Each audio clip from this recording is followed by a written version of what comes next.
Good evening, everybody. This is Mike Monty, one half of Long Island's #1 pro wrestling broadcast.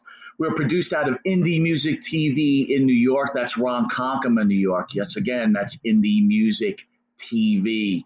You could also catch us on RTF Sports Network. That's RTF Sports Network, the #1 growing streaming sports network on the air today. Catch us every Thursday from 8 p.m. to 9 p.m. Yes, we're their anchor show. And catch our rerun on a morning drive time from 10 to 11 a.m. You could also catch us on the Monty and the Pharaoh YouTube page, the Facebook Live Monty and the Pharaoh page, Twitch TV Monty and the Pharaoh page, Spotify, iHeartRadio, Anchor, or any streaming network. We're on it.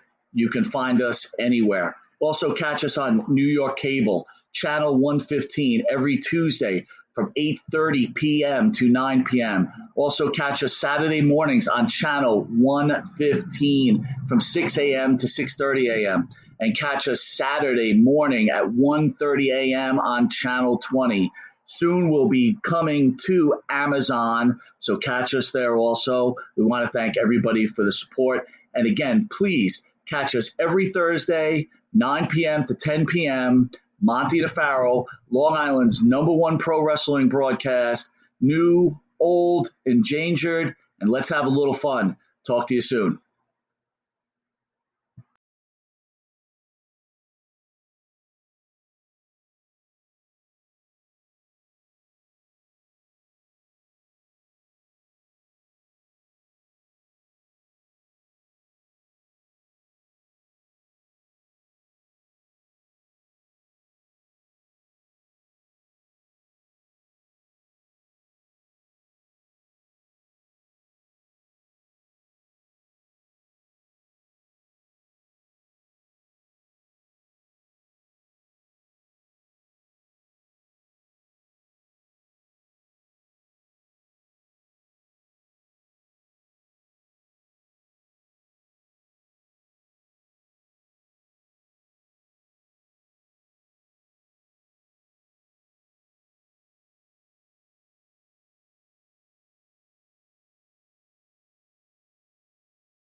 This life is tearing me apart. This life is tearing me apart.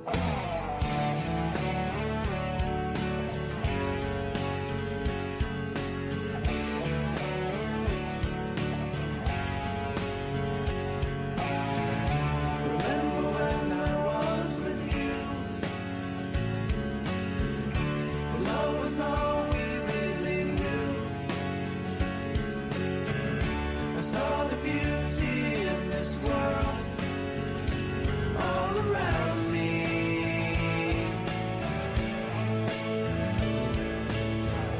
And I have tried to understand. You know I've done the best I can. I miss the love that once was there to guide me.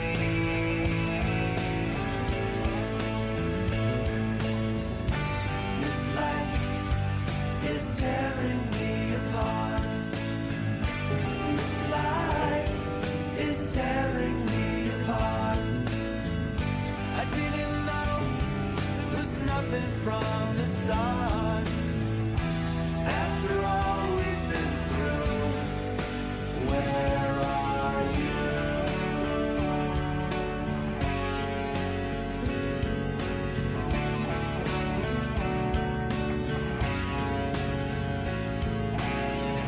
So now it's over, gone so fast.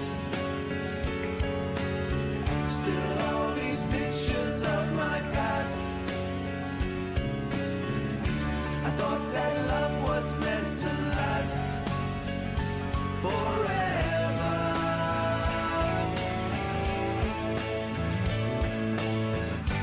This life is tearing me apart. This life is tearing me apart.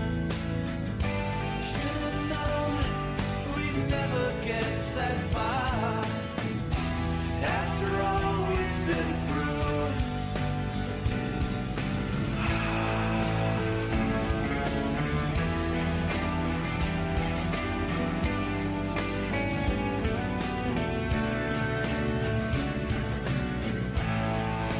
Falling down the way it used to be in the beginning. Falling down, no matter how many times you are forgiven. Falling down.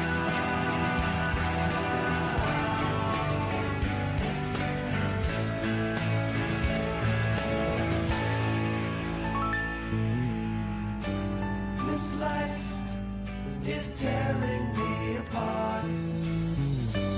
This life is tearing me apart.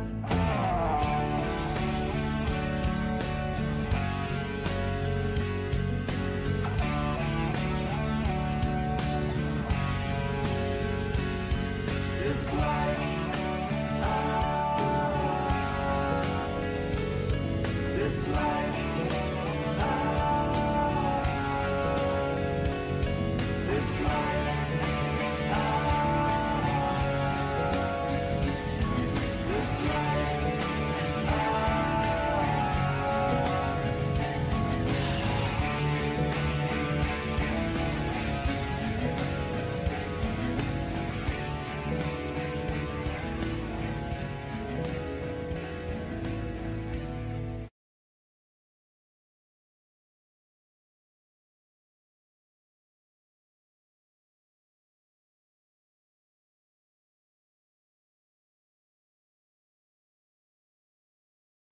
Yeah, Monty and the Pharaoh, #1 wrestling podcast. Yeah, when it comes to podcasts, they are the cream of the crop. Yeah, dig it?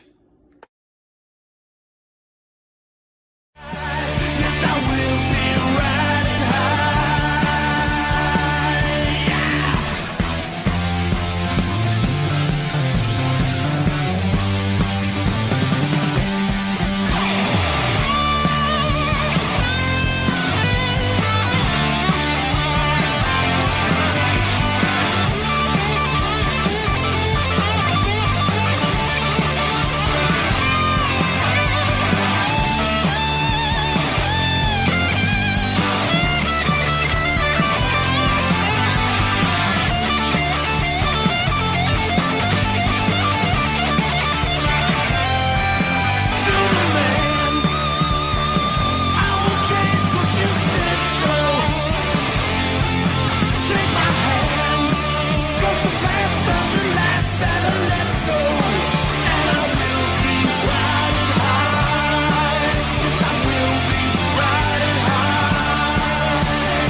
All right, welcome to Long Island's #1 pro wrestling broadcast. Monty Nefaro, only seen here out of Indie Music TV in Ronkonkoma, Long Island.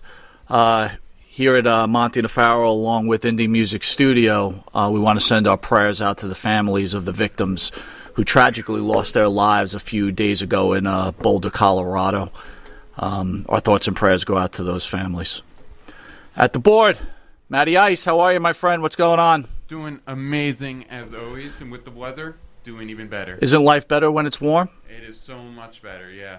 That's why when you get older, man, save your money, then you could go to Florida during the winter time, right? My parents are already planning to move down there. Genius. I already got a base of operations. Genius. That's it, brother. Nice. Nice. You going to get a surfboard, Matt? Matty Ice on a board? Surfboard in Florida? Honestly, Yeah, why not? sounds like a What, fun they don't idea. have beaches? There's no such thing? I don't you think can only there's surf in surfing. California, right, I don't think Mike? there's surfing in Florida. There's dude. no surfing in Florida? I don't What, too think many so. sharks? Not a lot of big waves out there or anything Oh, like that. wow. A lot of hurricanes and stuff. A lot of hurricanes. Oh, yeah, that's Yeah, great. a lot Hey, of- enjoy lot of Florida, hurricanes. kid. And by the way, if you didn't know, that's the star of the show, Mr. Jimmy Farrow. Jimmy, how are you, my friend? Good, man. What's going on? Very excited to have UFC, we'll call him the UFC Godfather, Mark the Hammer Coleman. The in godfather studio. of ground and pound. Yeah, without a doubt. Yes, sir. You were saying to me earlier he should have trademarked that. Yeah. Could have made himself tons of cash. Yeah, he'd be living in a castle. Like in a castle. I agree. Yeah. He blew that. Before we get to Mr. Coleman, I just wanted to cover a few things. Sure. Sure. What do you got? WrestleMania's coming up in a couple of weeks. WrestleMania. Right. Hulk Hogan and Titus O'Neil were announced as hosting WrestleMania. And many fans are angry over the fact that the WWE is allowing Hulk Hogan to even be part of WrestleMania. In fact, Hall of Famer Mark Henry makes it clear that Hogan still has not apologized for his racial comments. You got any thoughts on that? Hey, well, I don't want to steal your thunder, but there was a statement that Hogan made years back, and he said eight years ago, at the time that he said this comment, he said, 8 years ago I used offensive language during a conversation. It was unacceptable for me to have used that offensive language. There's no excuse for it, and I apologize for having done it. Okay, so you asked me, Mark Henry says that Hogan has not apologized. I just read his apology. What do you want from this man at this point? What do you want from this man?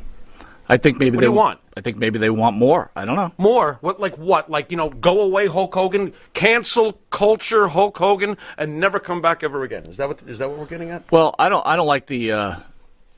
You asked me. Yeah, no, I don't like it. Listen, I don't necessarily I say enough disagree is with you. enough. What do you want from the man at this point? What do you want from the man? This country's becoming so Stop upside it. down. Stop it. It's becoming so Yeah. upside down. Stop it. You've Look in the mirror and worry about your own turds and your own bowl. Well, Thank you. Well, use an athlete like Michael Vick, right?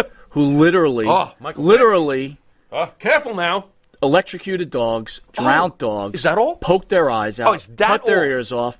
Right. Strangled them. Are they naming streets after him currently? Absolutely. Oh, wow. That They makes just a gave lot him of They sense. just What's gave him an that? award and awarded him with a multi-million-dollar contract with ESPN. Oh, I think of two letters, DS, double standard. What the frick, man?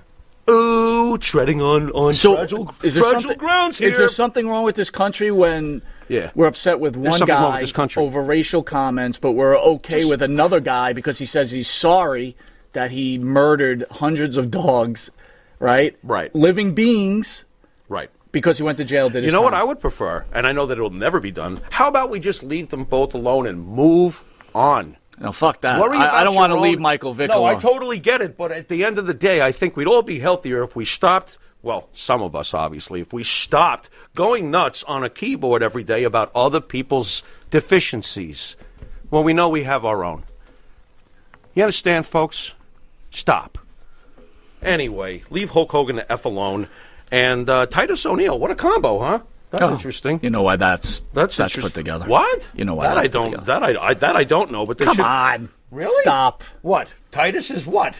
He's African American, right? Is that why? Yeah. See, that doesn't occur to a weirdo like me. That's kind of no, but the Which reason what is they're getting trying back to. Don't worry about other things like But this. they're trying to protect Hogan by putting him with an African American Oh, male, my right? Lord, you might be right, Rabbit. Yeah, you might hello. be right. You know, if he's hiding in a stove, would I throw in a lit match? You might be right, That's Rabbit. right. Very good. I would Very like to good. thank the band that sings the theme song for Monty and the Farrow, our own Jimmy Farrow, along with his partner Bart Griggs, make the band Wisteria Hall. you, sir. Wisteria Hall sings such great songs as In My Dreams, This Life, Not Far Behind. behind. Here Comes the Rain.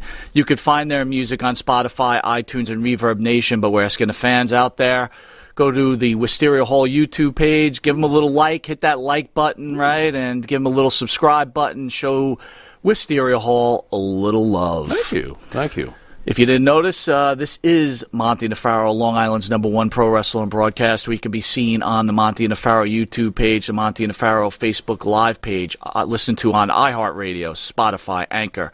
You can be seen on the Monty Nefaro Twitch TV page, also on New York Cable on Channel 115 every Tuesday from 7 to 7:30, where you will see the legend, the Hammer, Mark Coleman, in the reduced version of our show. It's condensed and abbreviated. Sorry. Why do you do that to me every week? Early rises on Channel 115, 6 a.m. to 6:30. For some reason, I don't think Mr. Coleman gets up that early, and neither do you, right? No. Yeah, that's I know. That's right. That's right. He's a man. But this is a good time for you on Channel 20 at 2 a.m. to 2:30, which on Fridays, right after the show, pretty much, you can catch yourself, and you guys can do the vampire lifestyle. Right, exactly. We'll be right back after these commercial break with the MMA UFC legend Mark the Hammer Coleman. And Nitro's Garage for all your automotive needs. Call 646-675-2349. That's 646-675-2349. For all your automotive needs, Nitro's Garage. Ask for Jack. The Monty and the Pharaoh Show is brought to you by... Because wine is your second favorite four-letter word. California wine, New York attitude. Good fucking wine. Yeah. Jeff Quest, graphics design, custom vinyl lettering, and all your art and video needs. 516-317-8204. That's for Jeff Quest, graphic design.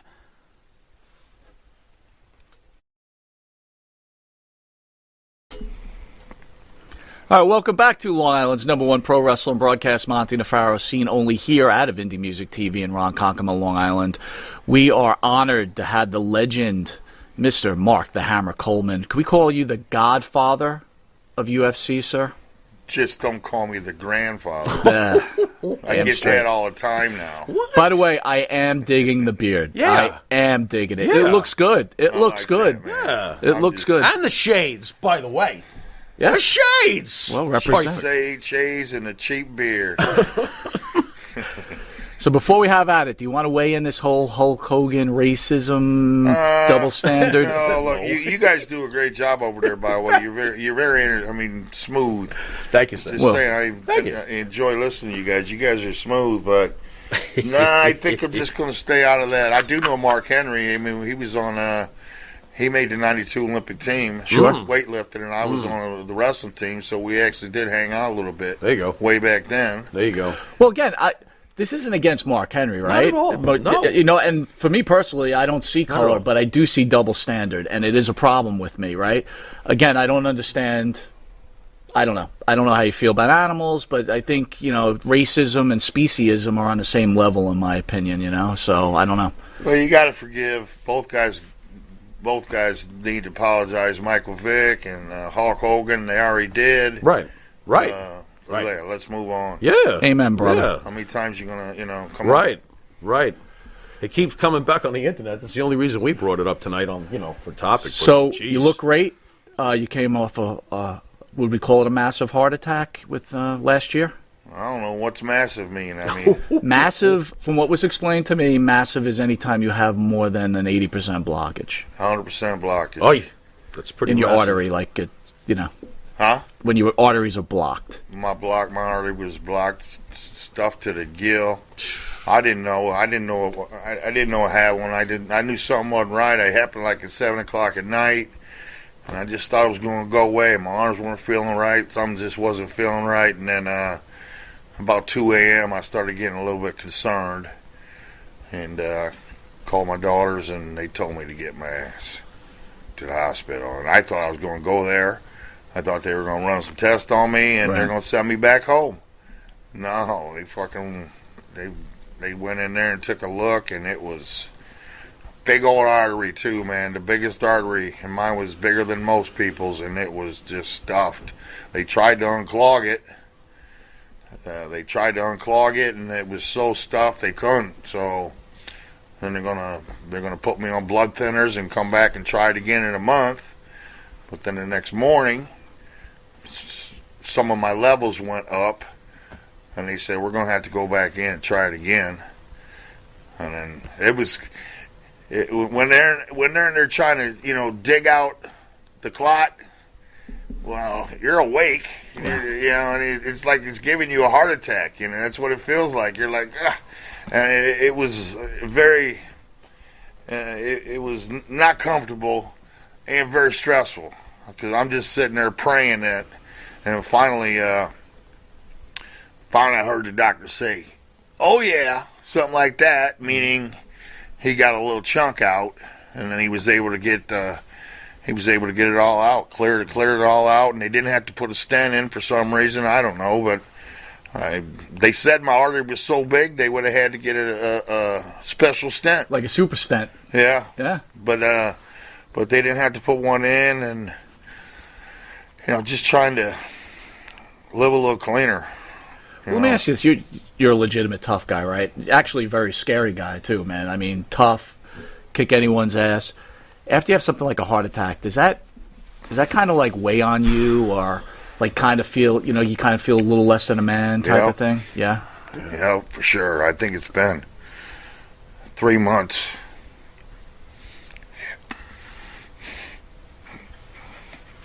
Is it getting better? I would hope. I'm doing good. I'm doing great, but at the time, it's still in my head. Yeah, sure. It's in my head. Sure.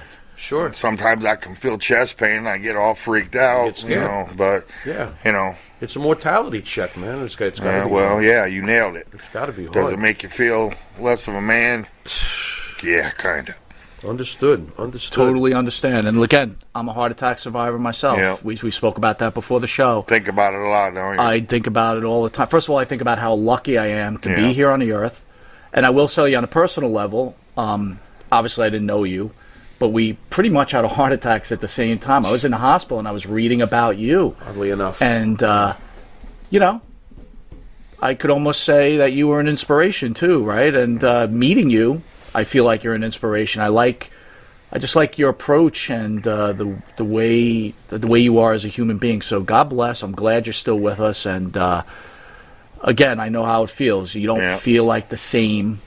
And we're scared. We're humans, right? We want to live.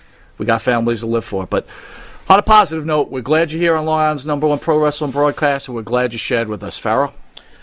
All right, let's go back to the very beginning about you getting your start in MMA. If I can say this, just coming from studying up on you for the last at least couple of weeks, you got into this game at the age of 31. Yeah. I have to.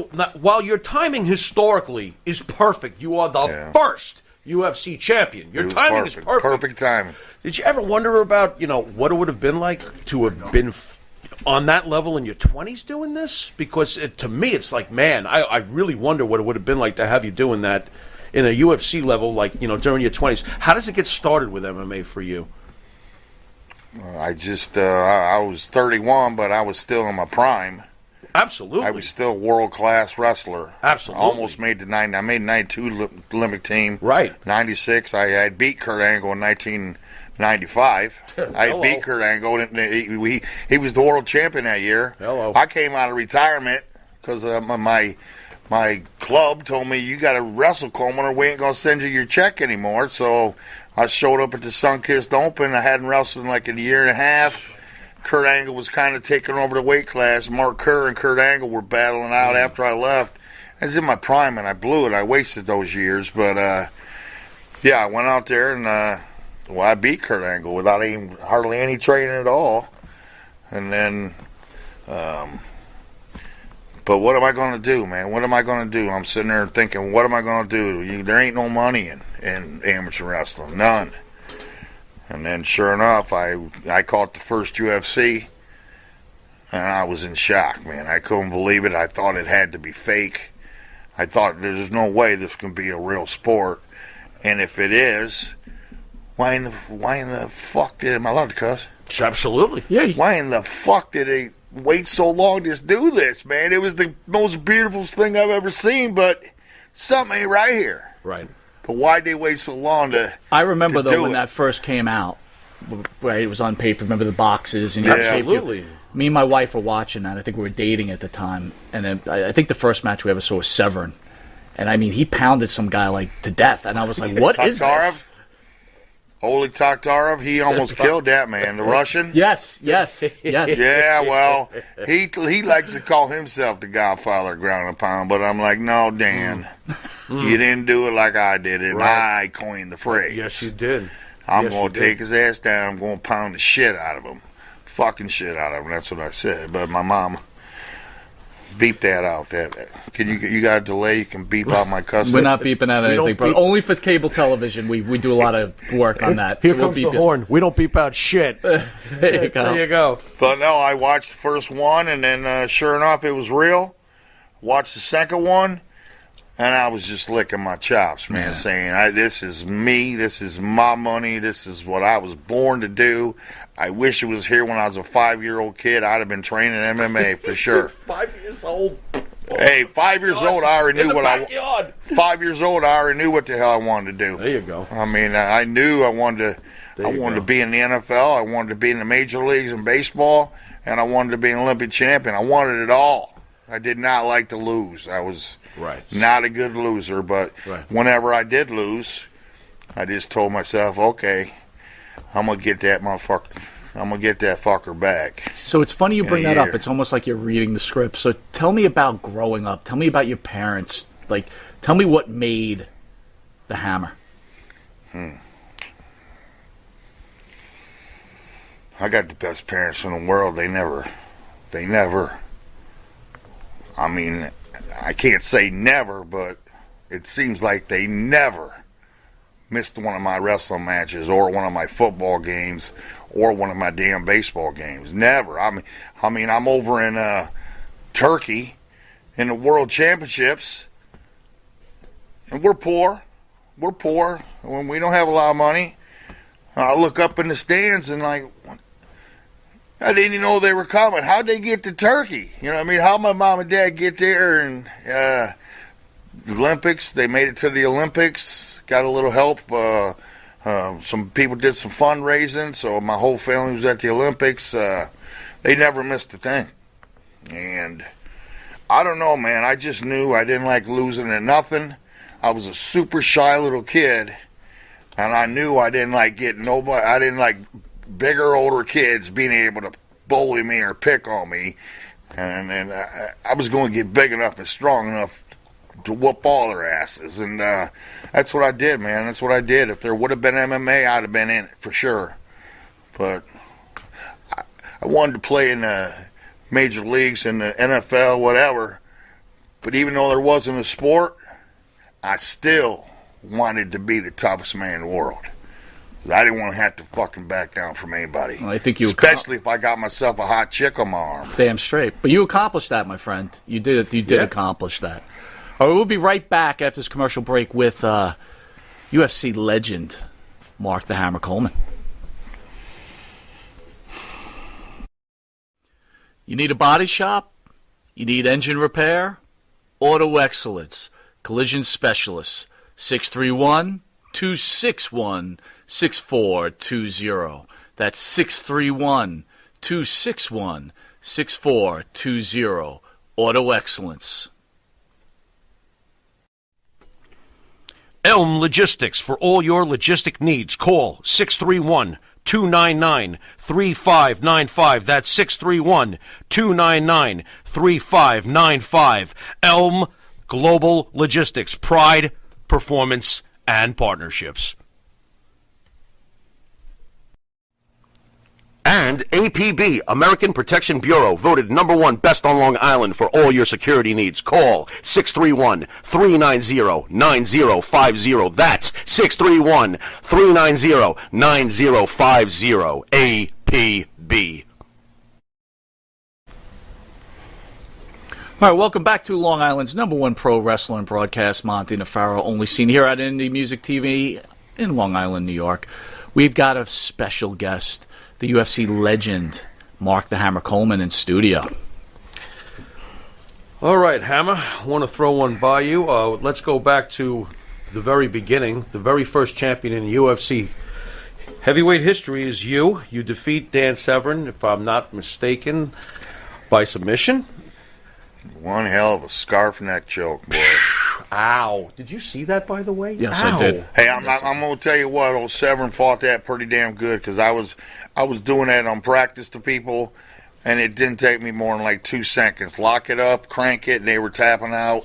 Old Severn, he fought that for he fought it for like a good almost a minute, and I was damn near ready to let it go because I knew if I didn't get this, my arms were going to be trash. But then finally, old nice guy Dan Severn, I know it's on there pretty good. I can't believe he ain't tapping. You know what I mean? He's just tough dude, man. Already. Tough dude. I can't believe it. But he reached up and started poking me in the eyes. And when you're desperate, man, you do anything. Sure. He's a nice guy, but hey, man, there was no way out. He was done. And after he poked me in the eye and Big John slapped his hand off or whatever, he fucking called it a day. And he told me, he said, I wasn't choked out, Coleman. He said, I just thought I thought my neck was going to get separated from my body. Because I was fucking strong, man. I was so strong that night. I could have beat anybody that night, I think. There you go. There you have go. to think that way. Look, I'm sure they're all tough. Every one of them that you probably stepped in the ring with, they're all tough guys, man. You can't be a UFC. Not everyone. Not everyone? Okay. No, I had a couple easy ones. Really? Yeah. Where would you rank Severn? Like, if you had to. He's up there, man. He's top, up there. But, penthouse, basically? Tough? I fought a lot better. I fought like... I've fought over 10 world champions. Okay. Fedor twice, Shogun Hua, Randy Couture, Severn, Fry, Krokop. These are some fucking killers. Igor Volchanchin. But Severn, he didn't like to train. Really? I mean, he was 38 years old. Okay. So he was a little bit past his prime by then, you know what I mean? Gotcha. And he really wasn't a big fan of training that hard. He'll tell you himself. He had over 100 wins. I mean, pretty amazing what he did. Yeah. But he said, I get my training. Do you think he underestimated you that night, or he just... No, he just... I think he did train for me. Okay. He likes to exaggerate, but I think he did train for me that night. He just didn't... That's it, man. Didn't happen. I was the better man. There you go. I was world class, and he's the only guy that I was out there, no gloves on. Everybody thought we were buddies. Everybody thought me and Sam were good buddies. We respected each other. We're both wrestlers, this and that, but good buddies is out the door once that cage locked. Mm-hmm. And it was only one fight that night. When you got 3 fights, you wear the gloves because you got to protect your hands. Mm. But one fight with Severn, I didn't wear no gloves, and everybody was saying, "Oh, they're good buddies, and they're not going to hit each other." Oh, hell no, man! I would have smashed the hell out of him if that's what it took.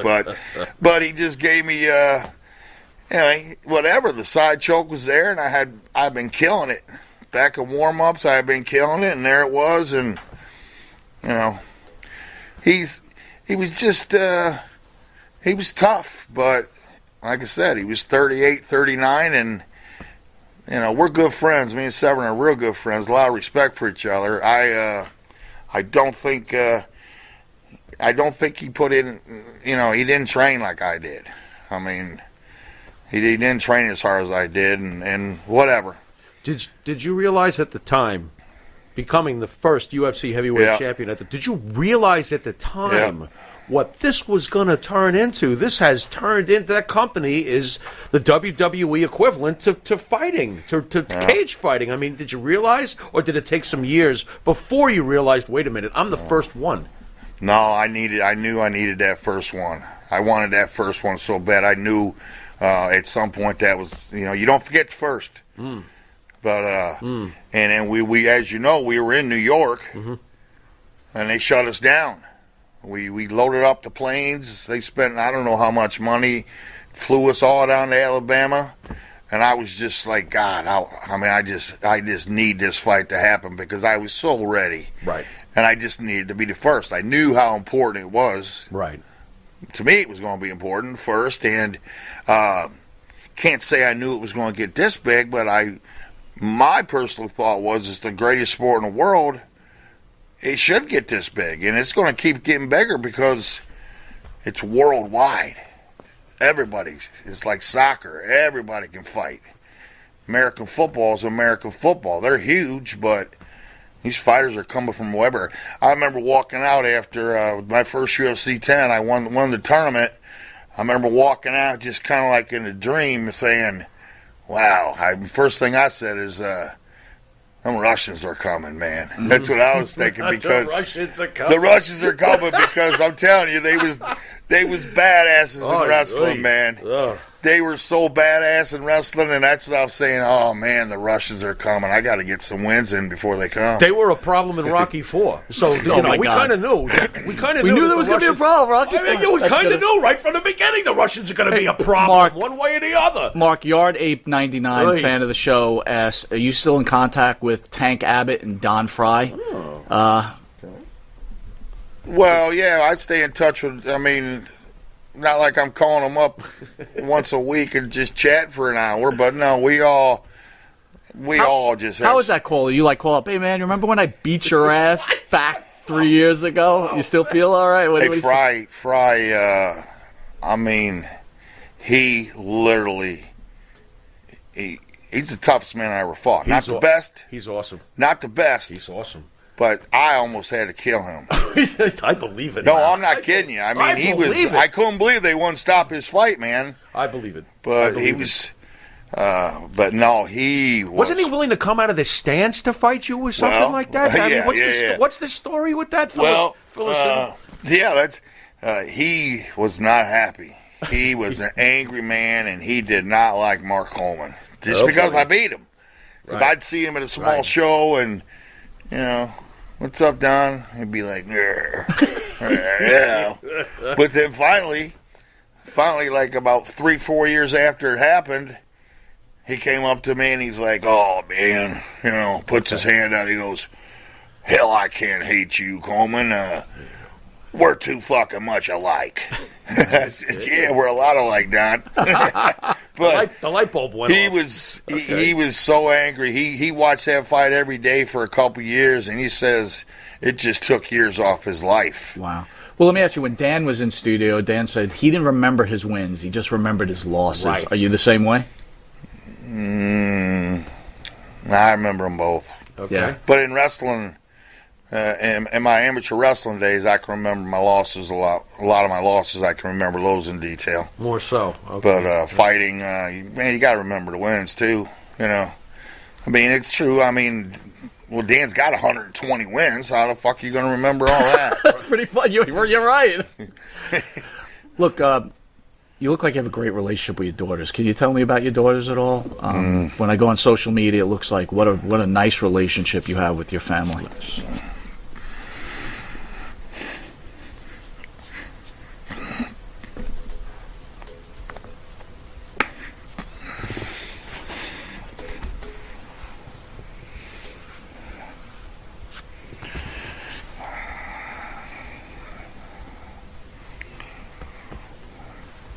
Three daughters, 21, 23, seniors in college, about to graduate, never been in trouble. Just, the best, my life. But I got a 6-year-old from another woman, and it's kind of hard because not everybody's getting along. I mean, I'm trying to get along, but sometimes other people make it impossible to work it out. But I'm as close with my oldest two daughters as I've ever been. I mean, I'm sure she'll be calling me tonight. We talk every day. I see each other almost, as much as we can. But my 6-year-old's a little she's a little sweetheart, a little beauty. And they're all talented. My oldest daughter she could have been the UFC women's champion. She is that fucking badass. That freaking strong. She seems as strong as me she is an animal. But then her sister, all-star shortstop, all-star point guard in basketball, very athletic. But the oldest one was a gymnast, national champion, level 10 gymnast. Now that's a brutal, brutal sport. I remember when she was about 7 years old, I was showing Rich Franklin's wife. I said, "Guys, used to show my daughter had it's the sickest six-pack you ever seen in your life." And somehow they got posted on the internet, and kind of took some heat for it because everybody was accusing me of abusing her, feeding her steroids, and abusing her. I'm like, no, my daughter does what she wants. She's a badass killer, and gymnastics is hard, man. It's a hard job, and she just had it. But then I can't never say never. They're only 21 and 23. Right. When they come back from college next year, I hold the pads for them. I wrestle with them. They're tough, but... Would you want them to get into that lifestyle? Nah, kind of. But they would have to commit to it, man. Right. It'd be pretty hard. Because they're just going to... you got a nurse. She needs to get in there and make some money. She's been busting her ass. Nursing is a very hard major. How hard was it being on the road back when they were little? Man, I couldn't stand leaving, man. I couldn't, and I didn't leave that much. I trained at home. Right. I should have been. If I could do it over again, I'd just go. Right. But I didn't trust anybody with my kids, so I didn't really have too many training camps. I had my own training camps. I was my own coach in Columbus, Ohio State Wrestling Room, and I made it work, but. It could have been a lot better. I could have been a lot better, but I did pretty good. I did okay sometimes. So let me ask you a question. Your daughter comes home. She brings a boyfriend home. Is this guy shitting his pants when he realizes who his father is? Man. Dudes ain't scared of me. What? Get the fuck? I wouldn't even go on the same block. What are you talking about? Oh they might be. No. If I don't be nice to if they bring a dude around and I'm a prick, well, they just won't fucking bring him around. I have to be nice. I have to be nice to these guys. Yeah, but I'm not even the point of you being nice or not, but it's like they know who you are. It's like, oh shit, I gotta go meet the man. It's like, maybe, I don't know. I suppose, but like I said, like I said, my daughter's made it clear to me. Don't embarrass me, Dad. Oh, my God. So they run the show. Dudes ain't afraid. You know what controls their brain. Yeah. Well, I don't know. I'm sorry. I'd be shitting a brick. Anyway, we'll be right back with the legend Mark Coleman in just a minute. Holy stick shift, Batman. M&J Video Games and Collectibles. Sport and non-sport cards, wrestling items, autographed items. We buy, sell, and trade. M&J Video Games and Collectibles, located at 1049 Queen Street, Southington, Connecticut. Call us at 1-860-479-9223 or 860-93-GAMES. M&J Video Games and Collectibles.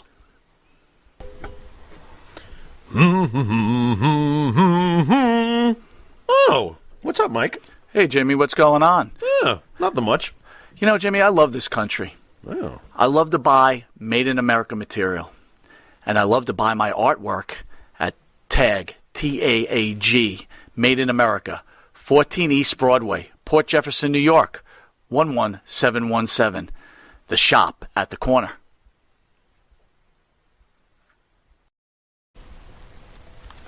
All right, welcome back to Long Island's #1 pro wrestling broadcast, Monty Nefaro, only seen here out of Indie Music TV, where we have our special guest, the legend, Mark the Hammer Coleman.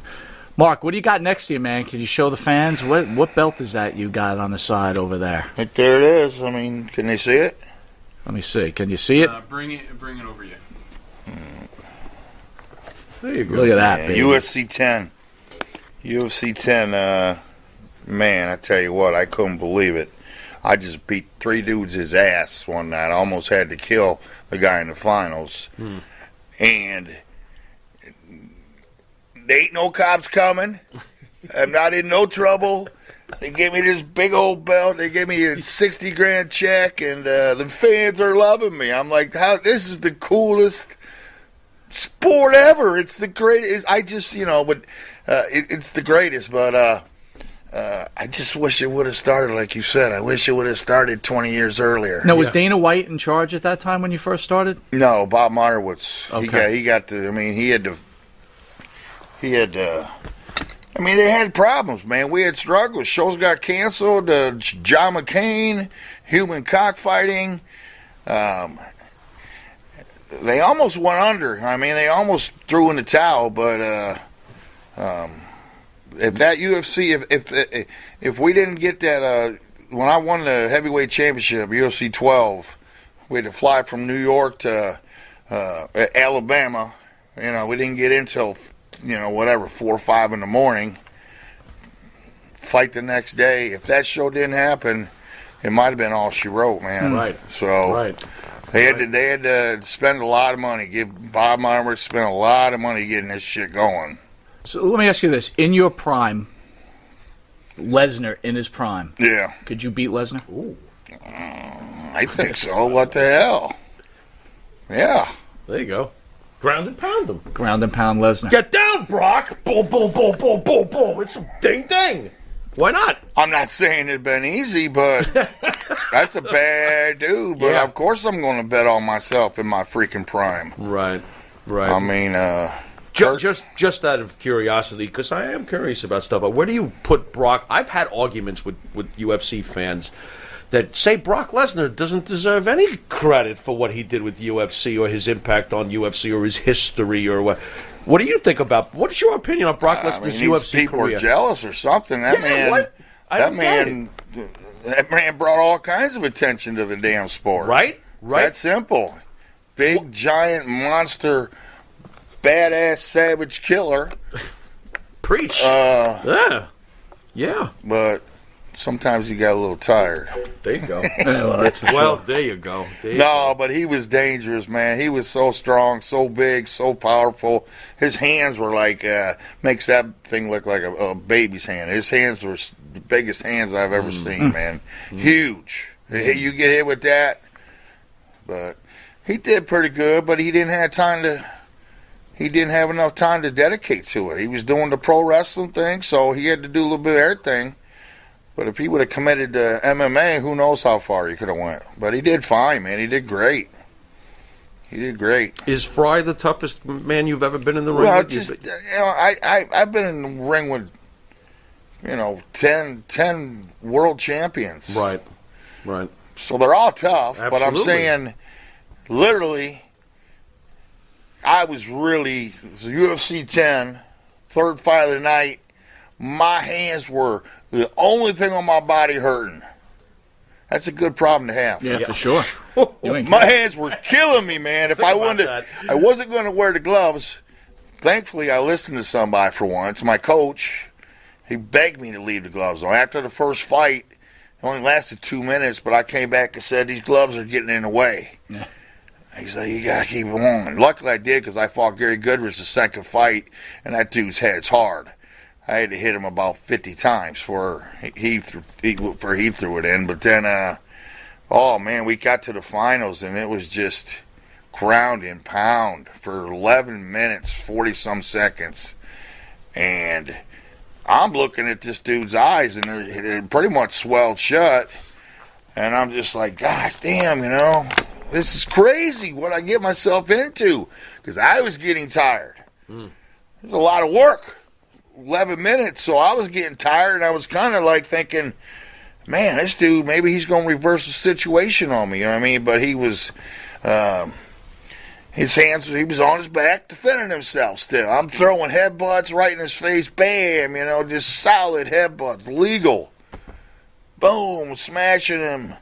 And it got to the point where his hands started, they were up here defending, then they were getting down here. And it got to the point where I'm looking out the corner of my eye, Big John saying, well, you going to stop this thing or what? And then all of a sudden, okay. Bam! Just throw another headbutt, and then finally, Big John stopped it. But, oh man, he was tough. Fry's tough. You seen his fight with Takayama? That was legendary. Oh my God! Yeah. Yeah. That's the most brutal thing. I think that's the most brutal fight I've seen. I'm not sure. It's up there. Let's put it that way. That's rarefied air brutality. Yeah. I think they might have agreed. I'm not saying it was a work or nothing, but I'm saying I think these two might have agreed, okay, let's just go out here and kill each other. And fucking hit each other and see who goes down. Oh, my God.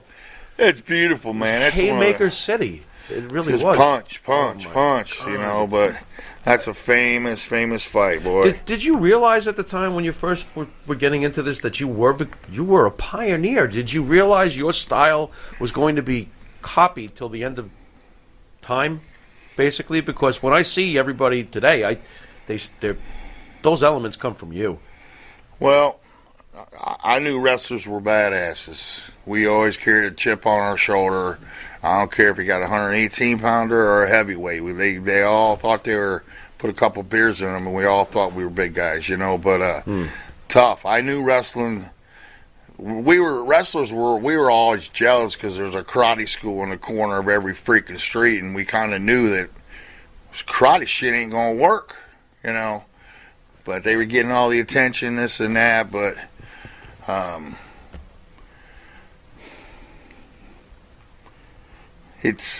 I like the ground and pound. I don't like the lay and pray. A lot of wrestlers came in there and it just wasn't for them. I made it look so easy that everybody and their mother thought they could do it. Well, as we find out, a lot of wrestlers can. A lot of them can't.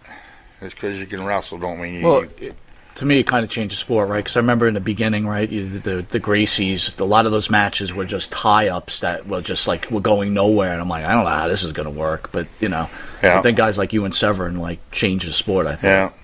Well, everybody did a little bit. Everybody added to it. So you kept yourself in great shape. Would I be out of line to say that you were on HGH or steroids at some point in your career? You're fucking out of line. I can't believe you just asked me that. I'm getting out of here. Really? Hey, listen. I'm going. If you want to beat my ass, you got to take care of him first. No. Give me time to run out of here. You need to take care of me at all. I'm like a toothpick in the wind. I answered the question right there. I just answered it good enough. There you go. Well, do you think it gets a bad rap, though?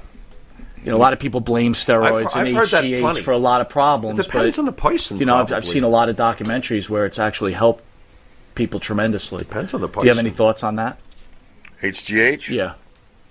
I don't know enough about it, but it's certainly they call it the wonder drug. I mean, it has benefits, and testosterone, TRT.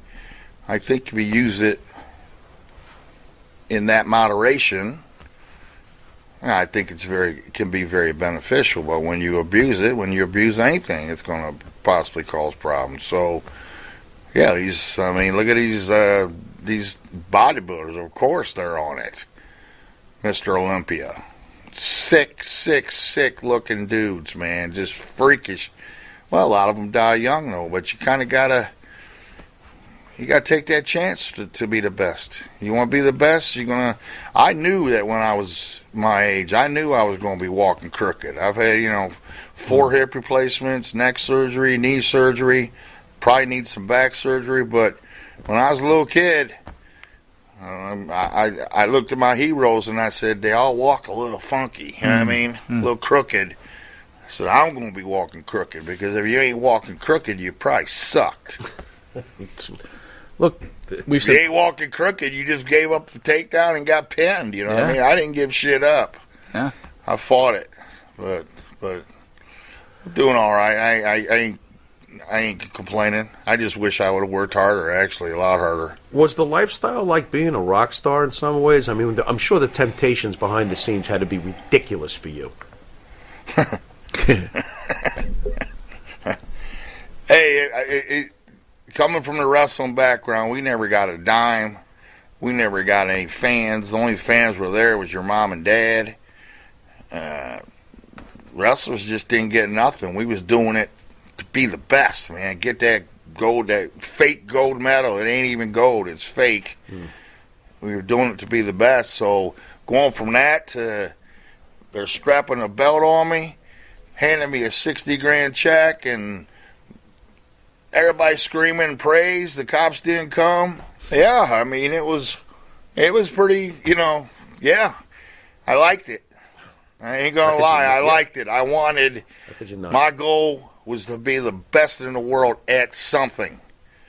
I didn't quite make it in wrestling. I took second in the world, but it just left me a little bit empty-handed, and then I got my chance to be the best in the world at something with MMA, and yeah, I mean, that was my dream. So needless to say, it's all worth it, right? Hell yeah.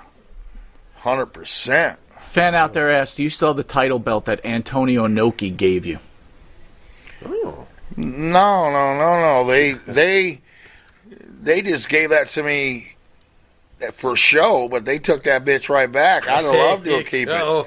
They took it right back, and then they came up to me like 6-8 months later. The Japanese came up to me and said, Coleman, do you have that belt still? I said, you guys took it back. They kind of, they lost it. Somebody stole it. That's great. Somebody lost it or somebody stole it, and they came up and they asked me if I still had it. I go, no, man, you guys took it off my waist as soon as I got backstage. But that was a cool belt. It was a nice little cool belt. You did some pro wrestling, of course. Yeah. We saw, Severin and Shamrock work for Vince. I'm just curious. Were you ever contacted by Vince? What's the story behind that? How come I we never blew saw it. you? You blew it. Yeah, okay. They knew I was a bad seed. I was. Did you get to go to the office at least? I mean, did you meet Vince? Never met Vince, but I met. Triple H? No, I met a lot of the pro wrestlers. Oh, okay. I mean, all of them. Steiner was one of my favorite. We were Scott Steiner. Scott Steiner. I don't think he was in too good with them back then. Well, what happened is they hired Shamrock first, right? Yeah. Right. And then they hired Severin. Right. And then they hired Tank Abbott. Right. Well, 2 flops, pretty much. Mm-hmm. Severin didn't get over, did he? No. Severin didn't get over, and Tank Abbott was so bad. Right. They paid him a 3-year guaranteed contract. He didn't have to do nothing. It was rough. Yeah. But I was kind of next in line because I was the champion. I was kind of next in line, and I'm pretty sure I would have killed it. I mean, I would have. I was. I think I was pretty good over in Japan. I mean, got the big pops. You know what I mean? I mean, but no.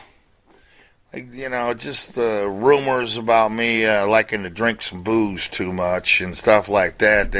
They seen me as and I did go to one of the shows, all drunked up, and so I kind of, like I said, I blew it. Where's Vince? They didn't give me I didn't get my chance, but I'm pretty sure I would have killed it.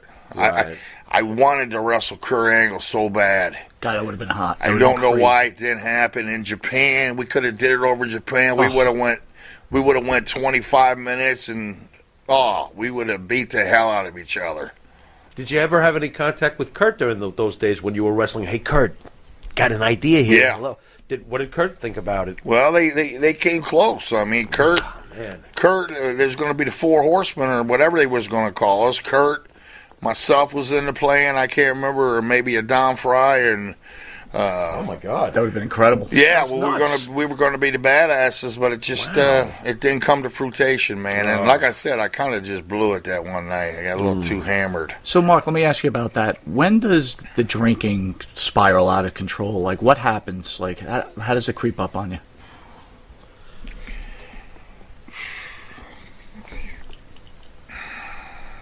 It creeps up on me. whatever that's worth. Mm-hmm.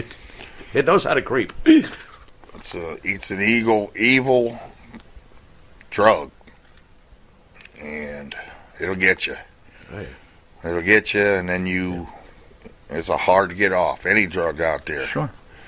Any drug is hard to get off. Any addiction's really, really hard, but alcohol's hard, man. You know, you don't know how to function without it sometimes. You think you function better. I used to think I functioned a lot better when I was drunk. But then I watch myself on the interviews and I sound like an idiot. Felt good at the time, though, right? Huh? Felt good at the time, right? I thought I was good, but then I'd watch it and I'm like, oh, Jesus, man, you dumbass. But, so a lot of people say, Coleman got CTE. No, I was drunk. You know, because I talking slow, slurring, talking slow. Oh, this guy took too many shots to the head. I really didn't take that many shots to the head. I didn't, compared to most people, I took hardly none. Took some, but not very many. Not very many, so I don't think I got CTE. A lot of people look up to you, right? And we all have problems in life. Do you have any advice for people that maybe are struggling with alcoholism that you could recommend? Like, give some words. You gotta be ready to commit. I mean, you gotta be ready to commit to just not doing it. And yeah, you gotta get help. I mean, AA. I've been to AA meetings. Pretty cool. Pretty cool, and everybody's the same in there, man. We all got the same, and everybody's got the same stories and hiding beer, and everybody's done the same thing, you know. But you gotta dig deep. You gotta find hard, and you gotta have a reason to stop. And then you gotta do it, man. You just gotta do it, and it's gonna be tough because, who don't like to have a little buzz on every once in a while, you know? Absolutely. But it can, every once in a while, it can become every day, every night, every morning. Sure. You know, Sure. It'll get you. So I battle it every day. I'm an alcoholic, but I'm gonna keep fighting. Keep fighting. With that, we'll be right back after this commercial break with legend Mark the Hammer Coleman. Jimmy, I gotta take a dump. What?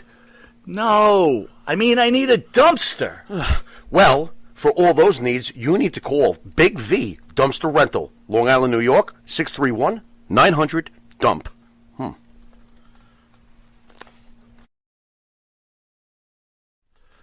You want to star in your own success? Call QuickCast. www.quickcast.com. 866-7-CAST-NOW. That's 866-7-CAST-NOW. QuickCast. Start your own success. That's right, folks. Canine Corral for all your dog daycare and overnight care. Call 631-549-1544. That's 631-549-1544.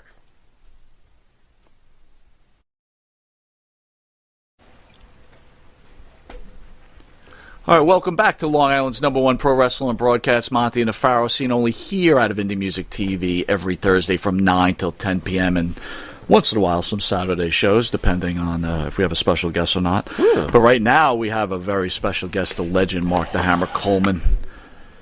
All righty then. You know, this guy kind of irritates me, but I'm going to ask anyway. Did Joe Rogan try to take liberties on that little snippet we've all seen? The millions and millions of folks have seen. Did he try to take any liberties there? Did he catch you off guard or something? Because he clearly got thrown all the way to Paramus after that. But I'm just curious. Were you like, did that thing go viral? It's all over the place. I was like, it keeps popping back up, man. It keeps popping back up. It's all over the place. But it's like the guy Look, I'm gonna be honest with you. I was looking for some attention. You know, I'm at his. Somebody brought this up. Coleman was looking for attention, which so what? I was, but Fine. yeah, he's signing autographs after his show, and I kind of just barged my way back here, and next thing you know, I had a bad hip, man. My hip was really fucking bad. I mean, it needed surgery, or it was popping out and shit like that, so it was kind of scary. But whatever. And I was drunk. Jesus Christ. Of course I was drunk. Oh, boy. But yeah, just whatever. Just he's gonna play around a little bit. But yeah, he hit the arm drag on me, took my back, and honestly, I was terrified about what's he gonna do. I mean, is he gonna try to fucking do something stupid? My hip's gonna pop out. So I had to.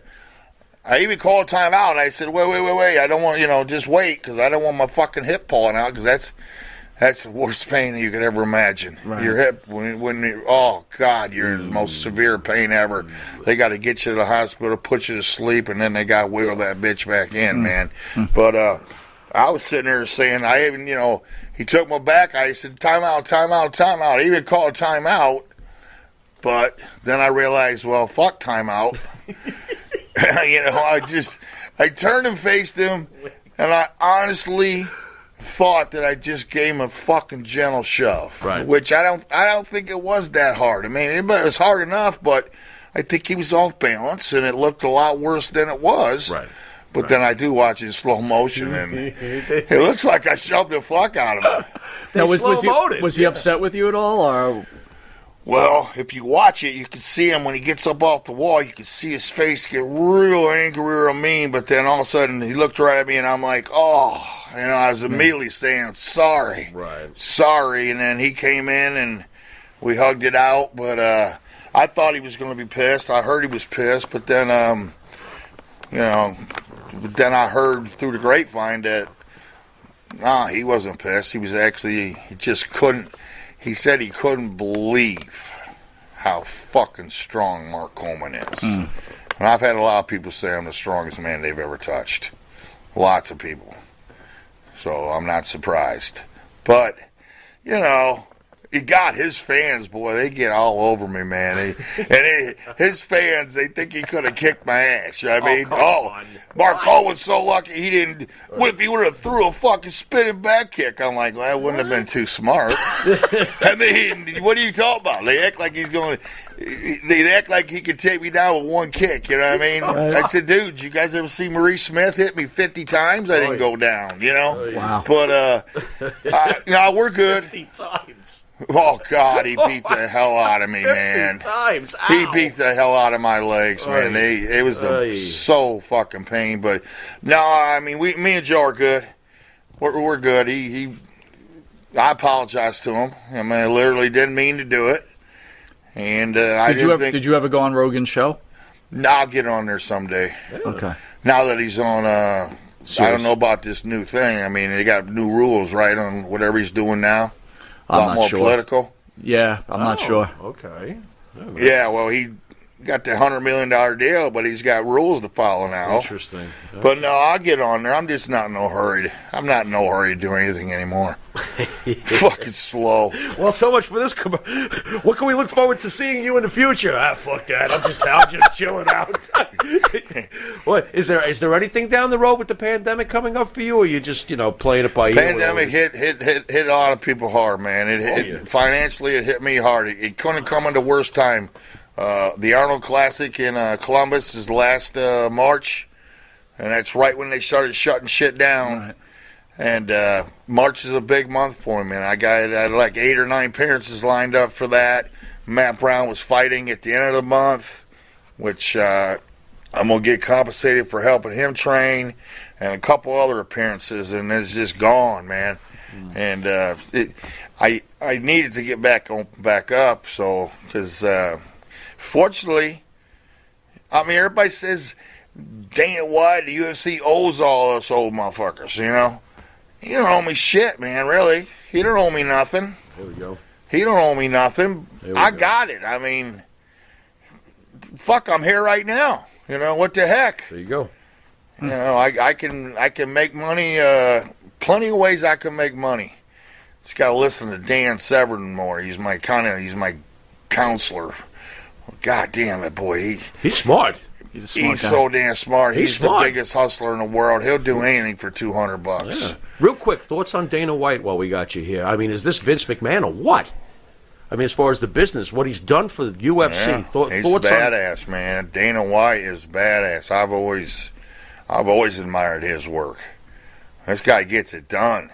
He does. It's a lot of work, man. He don't get much sleep, I would imagine.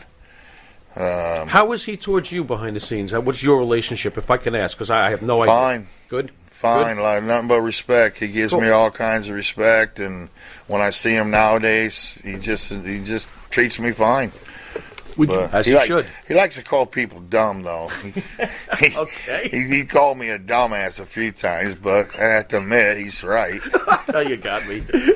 Would you consider Ronda Rousey the most important thing that ever happened to UFC? No. I agree with that. No. Not being Big rough time. Ronda, but...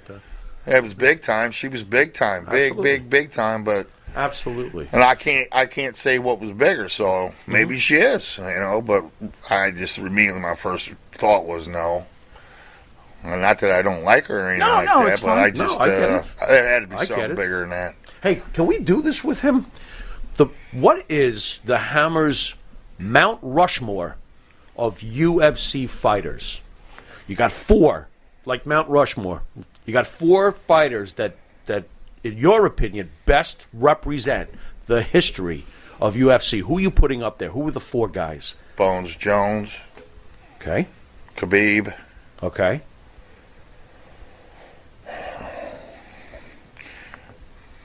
Kamaru Usman's got a little way to go, but that's a bad dude.